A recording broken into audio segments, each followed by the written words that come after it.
ನಮಸ್ಕಾರ ಬರ್ರಿ ಉತ್ತರ ಕರ್ನಾಟಕ ಅಡುಗೆ ಮನೆಗೆ. ಇವತ್ತೊಂದು ನಮ್ಮ ಕಡೆ ಸ್ಪೆಷಲ್ ರೆಸಿಪಿ ಮಾಡೋಣಂತ, ಕೆಂಪು ಚಟ್ನಿ ಮಾಡೋಣಂತ. ಹೆಂಗೆ ಮಾಡೋದಂತ ಹೇಳಿ ನೋಡೋಣ ಬರ್ರಿ.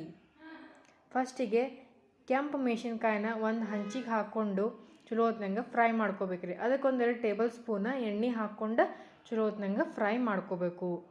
ಬರ್ರಿ ಫ್ರೈ ಮಾಡ್ಕೊಳತ್ತೇವೀಗ. ಭಾಳ ಡೀಪ್ ಫ್ರೈ ಮಾಡಬಲ್ರಿ, ಒಂದು ಸ್ವಲ್ಪ ನಾರ್ಮಲ್ ಫ್ರೈ ಮಾಡ್ಕೊಂಡು ಒಂದು ತಾಟಿಗೆ ತೊಗೊಂಡ್ವಿ.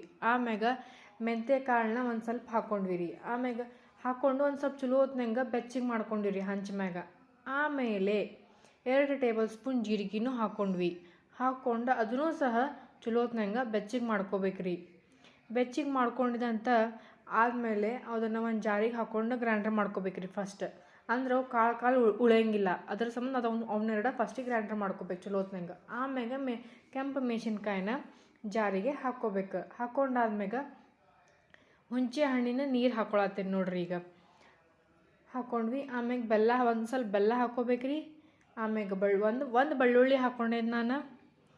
ಆಮೇಲೆ ರುಚಿಗೆ ತಕ್ಕಷ್ಟು ಉಪ್ಪು ಹಾಕ್ಕೋಬೇಕು. ಉಪ್ಪು ಹಾಕ್ಕೊಂಡು ಗ್ರೈಂಡರ್ ಚಲೋ ಹೊತ್ನಂಗೆ ಮಾಡ್ಕೋಬೇಕ್ರಿ. ಕರಿಬೇವು ಮತ್ತು ಕೊತ್ತಂಬರಿ ಆಪ್ಷನಲ್, ಬೇಕಂದ್ರೆ ಹಾಕ್ಕೋಬೋದು, ಬ್ಯಾಡಂದ್ರೆ ಬಿಡ್ಬೋದು. ಬರ್ರಿ ಇಷ್ಟ ಆಗೈತಿ. ಇದಿಷ್ಟ ನೀನು ಸ್ವಲ್ಪ ಚಲೋ ಹೊತ್ನಂಗೆ ನುಣ್ಣಗೆ ರುಬ್ಕೊಳ್ಳೋಣಂತ್ರಿ. ಇದು ಸೆಕೆಂಡ್ ರೌಂಡಿಗೂ ಒಟ್ಟು 2 ರೌಂಡ್ ರುಬ್ಕೊಂಡಿದೆ ರೀ ನಾನೀಗ. ಈಗ ನೋಡ್ರಿ ಕೆಂಪು ಚಟ್ನಿ ರೆಡಿ ಆಗೈತಿ. ಚಪಾತಿ ಜೊತೆ ಅಥವಾ ರೊಟ್ಟಿ ಜೊತೆ ಹಚ್ಕೊಂಡು ತಿನ್ಬೋದು. ಭಾಳ ಬೆಸ್ಟ್ ಆಗೈತೆ ರೀ.